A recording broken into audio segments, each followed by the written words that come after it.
주요 공시 내용 소개해드립니다. 하이브가 이수만 SM 대주주가 보유한 지분 14.8%를 인수해 SM의 최대 주주로 등극하게 됐습니다. 카카오가 지난해 창사 이래 최대인 매출 7조 원대를 기록했지만 영업이익은 소폭 감소했습니다. 두산 에너빌리티의 지난해 영업이익이 전년 대비 27.4% 증가한 1조 1,073억 원을 달성했습니다. 하나금융지주가 1,500억 원 규모의 자사주를 취득하기로 결정했습니다.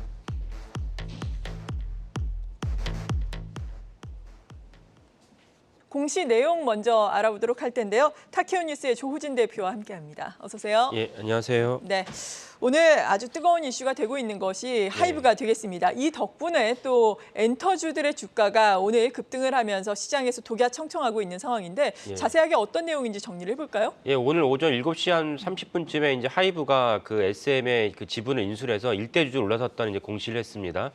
그 최근에 이제 뭐 아시겠지만은 그 카카오가 SM의 지분을 결국 뭐 한 1년이 넘는 줄다리 끝에 이제 인수를 하기로 하면서 카카오가 2대 주주가 됐었는데 그리고 며칠 만에 다시 이제 하이브가 사실 SM의 최대주주가 됐다는 이제 공시입니다.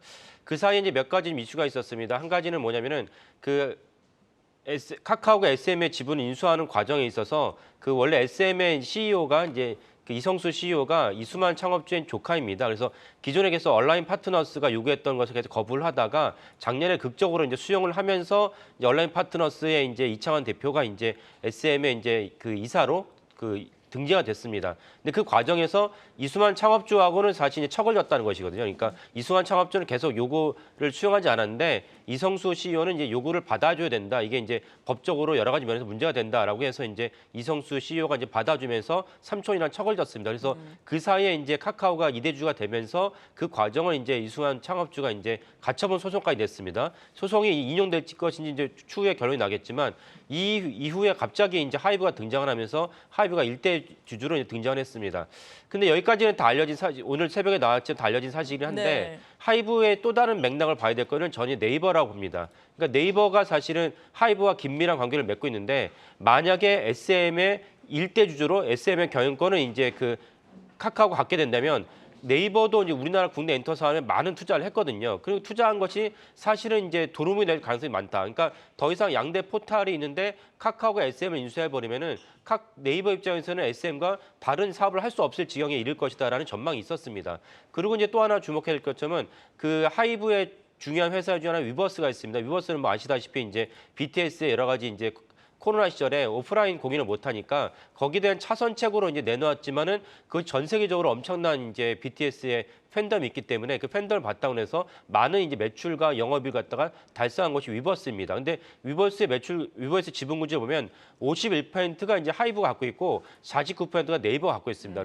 그 작년 9월에인가 있었던 그 부산 엑스포 유치 공연에 BTS가 이제 등장을 했죠. BTS가 등장했다는 것은 세계적인 이슈가 되는 것인데 왜냐하면 BTS가 그만큼 전 세계적으로 이제 공연을 한다는 자체가 이제 드물고 그런데 이제 우리나라 행사이긴 하지만 거기 과연 BTS가 등장할 것이냐라는 논란이 있었습니다. 근데 등장을 했는데 네이버가 전사적인 차원에서 해당 공연을 갖다가 생중계를 했습니다. 거기에 이제 제페토, 제가 며칠 전에 얘기했던 제페토도 3억 명의 이제 가입자를 갖고 있는 제페토에도 그 네이버 BTS의 부산 엑스포 유치 공연을 갖다가 생중계하는 것도 했습니다. 그러니까 무슨 말씀이냐 결국은 네이버가 하이브랑 긴밀한 관계를 맺고 있는데 만약에 원래 기존 수순대로 SM을 갖다가 이제 그 카카오가 인수해버리면 네이버 입장에서는 좋은 것이 없다. 그래서 사실은 이번에 방시혁 대표가 이제 방시혁 의장이 하이브가 이제 SM의 최대주 됐지만 아마도 그 암묵적으로 네이버가 그 방시혁 대표 보고 그 SM의 카카오 인수를 갖다가 막아달라라는 요청이 있지 않을까라고 생각합니다. 그래서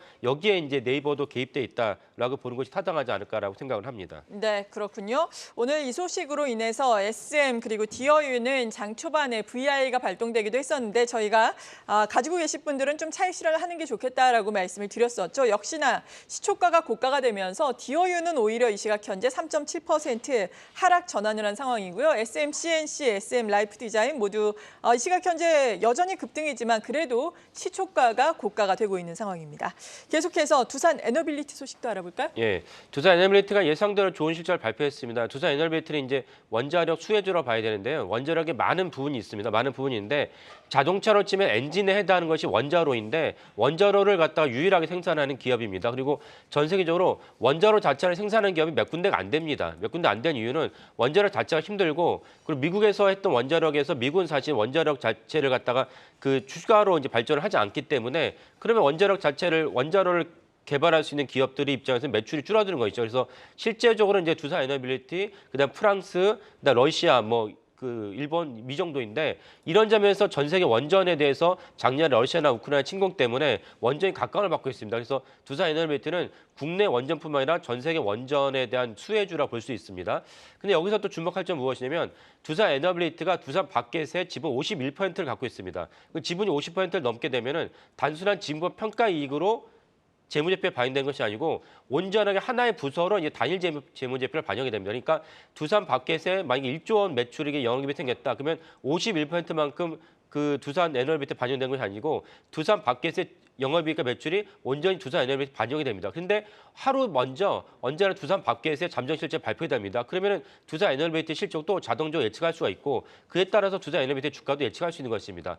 연쇄적으로 일어난 것이 두산입니다. 그러니까 두산이 두산 에너빌리티 지분을 30% 갖고 있고 두산 에너빌리티가 두산 바켓 지분을 50% 갖고 있기 때문에 두산 바켓의 지분과 실적을 본다면은 두산 에너빌리티와 두산 역시도 실적을 예측할 수 있고 그것은 당연히 이제 주가도 관련이 됩니다. 그래서 이런 관점에서 지배구조 관점에서 보시면 좋을 것 같습니다.